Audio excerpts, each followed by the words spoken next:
നമസ്കാരം. നമ്മുടെയൊക്കെ ഉള്ളില് ചിലപ്പോഴൊക്കെ ഒരു അസ്വസ്ഥത, ഒരു പിടച്ചലൊക്കെ തോന്നാറില്ലേ? എന്താണെന്നറിയാത്ത ഒരു തരം ശൂന്യത. അപ്പോ നമ്മുടെ ഉള്ളിലെ ആ ഒരു അവസ്ഥയിലേക്ക് വിരൽ ചൂണ്ടുന്ന വളരെ പഴയ എന്നാൽ ഇന്നും പ്രസക്തമായ ഒരു ചോദ്യമാണ് നമ്മളിന്ന് നോക്കാൻ പോകുന്നത്. നിന്റെ അകത്ത് രാജാവില്ലയോ? നമ്മുടെ ഈയൊരു ചിന്തയുടെയെല്ലാം തുടക്കം മീഖ പ്രവാചകന്റെ ഈ ചോദ്യത്തിൽ നിന്നാണ്. ഇതൊരു വെറും ചോദ്യം മാത്രമല്ല, ശരിക്കും പറഞ്ഞാൽ നമ്മുടെ ഉള്ളിലേക്ക് നോക്കുന്നൊരു കണ്ണാടി പോലെയാണ്. നമ്മുടെ ഉള്ളിലെ പേടികളെയും കലഹങ്ങളെയും അത് അതുപോലെ പ്രതിഫലിപ്പിക്കുന്നു. എന്തുകൊണ്ടാണ് നമ്മളിങ്ങനെ നിലവിളിക്കുന്നത്? എന്താണ് ഈ ചോദ്യത്തിന് പിന്നിലെ യഥാർത്ഥ കാരണം? അപ്പോ ഈ ചോദ്യം ശരിക്കും മനസ്സിലാവണമെങ്കിൽ നമുക്ക് കുറച്ചൊന്ന് പിന്നോട്ട് പോകണം, ആ കാലഘട്ടത്തിലേക്ക്. ഇസ്രായേൽ ജനം അവർ ചെയ്ത തെറ്റുകൾ കാരണം എല്ലാം നഷ്ടപ്പെട്ട് ഒരു ദിശാബോധവുമില്ലാതെ അലയുകയായിരുന്നു.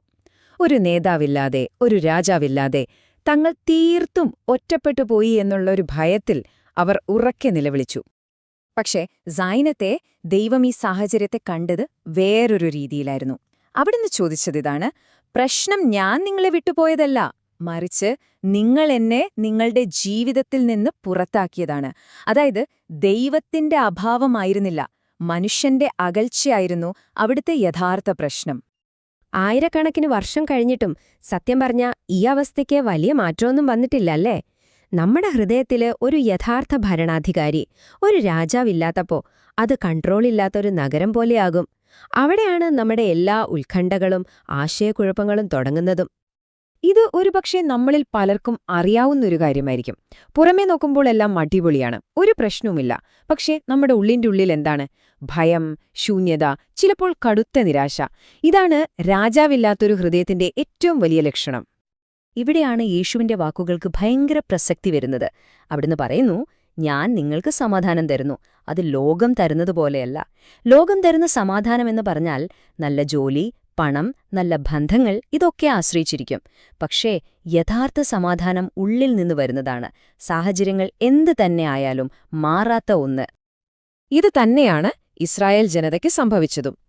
അവർ ദൈവത്തെ മറന്നു, സ്വന്തം ശക്തിയിലും മനുഷ്യരായ രാജാക്കന്മാരിലും ആശ്രയിച്ചു. അതിന്റെ ഫലമെന്തായിരുന്നു? അവർക്ക് ശരിയായ ഒരു ഭരണമോ ജീവിതത്തിൽ വ്യക്തമായ ഒരു ദിശാബോധമോ ഇല്ലാതെയായി. എല്ലാം കൺട്രോൾ പോയൊരവസ്ഥ. അതുകൊണ്ട് നമ്മൾ ഓർത്തിരിക്കേണ്ട ഏറ്റവും പ്രധാനപ്പെട്ട കാര്യം ഇതാണ്. നമ്മുടെ പ്രതീക്ഷ മനുഷ്യരിലാണെങ്കിൽ അതിന്റെ അവസാനം നിരാശയായിരിക്കും. എന്നാൽ നമ്മുടെ പ്രതീക്ഷ ദൈവത്തിലാണെങ്കിൽ വിജയം ഉറപ്പാണ്. നമ്മുടെയൊക്കെ നിരാശയുടെ അടിസ്ഥാന കാരണം എന്താണെന്നോ? തെറ്റായ സ്ഥാനത്ത് നമ്മുടെ പ്രത്യാശ വെക്കുന്നതാണ്. അങ്ങനെയെങ്കിൽ എന്താണിതിനൊരു പരിഹാരം? നമ്മുടെ ഉള്ളിലെ ഈ പ്രശ്നങ്ങൾക്കെല്ലാം ഒരു സൊല്യൂഷൻ വേണ്ടേ? ഉണ്ട്. നമ്മുടെ ഹൃദയമാകുന്ന സിംഹാസനത്തിലിരിക്കാൻ യോഗ്യനായ യഥാർത്ഥ രാജാവിനെ തിരിച്ചറിയുക. അതാണ് പരിഹാരം. അപ്പോ ആരാണ് ആ യഥാർത്ഥ രാജാവ്? ഈ സന്ദേശത്തിന്റെ കാതൽ ഇതാണ്. യേശുക്രിസ്തു എന്ന് പറയുന്നത് വെറുമൊരു നല്ല ഉപദേശിയോ മതനേതാവോ മാത്രമല്ല, അവിടുന്നൊരു രാജാവാണ്. ദാനിയേൽ പ്രവാചകൻ പറഞ്ഞതുപോലെ ഒരിക്കലും നശിച്ചുപോകാത്ത ഒരു രാജ്യത്തിന്റെ അധിപൻ. ആ രാജാവ് നമ്മുടെ ഉള്ളിൽ ഭരണമേറ്റെടുക്കുമ്പോൾ ശരിക്കും പറഞ്ഞാൽ 3 അത്ഭുതകരമായ മാറ്റങ്ങൾ സംഭവിക്കും. ഒന്നാമതായി, നമ്മുടെ ഉള്ളിലെ കാരണമില്ലാത്ത ഭയം പതിയെ ഇല്ലാതാവും. രണ്ടാമതായി, എങ്ങോട്ട് പോകണമെന്നറിയാതെ നിന്ന നമ്മുടെ ജീവിതത്തിന് വ്യക്തമായൊരു ലക്ഷ്യം കിട്ടും. പിന്നെ മൂന്നാമതായി, ചിതറിത്തെറിച്ചു കിടന്ന നമ്മുടെ ജീവിതത്തിന് ഒരു കേന്ദ്രവും നിയന്ത്രണവും വരും. ഓക്കെ, ഇതെല്ലാം കേൾക്കാൻ നല്ലതാണ്. പക്ഷേ ഇതെങ്ങനെ നമ്മുടെ ജീവിതത്തിൽ പ്രാവർത്തികമാക്കാം? ഇതൊരു തിയറി മാത്രമല്ല, നമ്മുടെ ജീവിതത്തെ മാറ്റിമറിക്കാൻ ശക്തിയുള്ളൊരു സത്യമാണ്. നമുക്ക് നോക്കാം. ഇന്ന് ഇത്രയും വർഷങ്ങൾക്കു ശേഷം അതേ ദൈവം ആ ചോദ്യം നിങ്ങളോടും എന്നോടും ചോദിക്കുകയാണ്. നീ എന്തിനാണിങ്ങനെ പേടിക്കുന്നത്, ആശങ്കപ്പെടുന്നത്, കരയുന്നത്? നിന്റെ അകത്ത് ഒരു രാജാവില്ലയോ? ഇതിനുള്ള ഉത്തരം എന്താണെന്നോ? അതൊരു തീരുമാനമാണ്, ഒരു ക്ഷണമാണ്. രാജാവായ യേശു നിങ്ങളുടെ ഉള്ളിൽ, നിങ്ങളുടെ ഹൃദയത്തിന്റെ സിംഹാസനത്തിലിരിക്കട്ടെ. ആ സ്ഥാനം പൂർണ്ണമായി അവിടത്തേക്ക് വിട്ടുകൊടുക്കുക. ആ ഒരു തീരുമാനം നമ്മൾ എടുക്കുന്ന നിമിഷം ആദ്യം സംഭവിക്കുന്ന മാറ്റം ഇതാണ്. നമ്മുടെ ദുഃഖങ്ങൾ യഥാർത്ഥ സമാധാനമായി മാറും. പുറത്തുള്ള സാഹചര്യങ്ങൾ എന്തുതന്നെയായാലും ഉള്ളിലൊരു തരം ശാന്തത നമ്മൾ അനുഭവിക്കാൻ തുടങ്ങും. അതുമാത്രമല്ല, നമ്മുടെ നിരാശയുടെ നിലവിളികളില്ലേ, അതെല്ലാം പതിയെ പതിയെ നന്ദിയുടെയും സ്തുതിയുടെയും വാക്കുകളായി മാറും.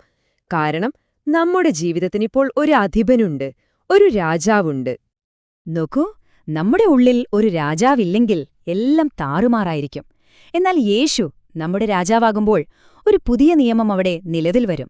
ആ നിയമം ഇതാണ്: വെളിച്ചം ഇരുട്ടിനെ മറികടക്കും, സന്തോഷം ദുഃഖത്തെ കീഴടക്കും, വിജയം പരാജയത്തെ ഇല്ലാതാക്കും.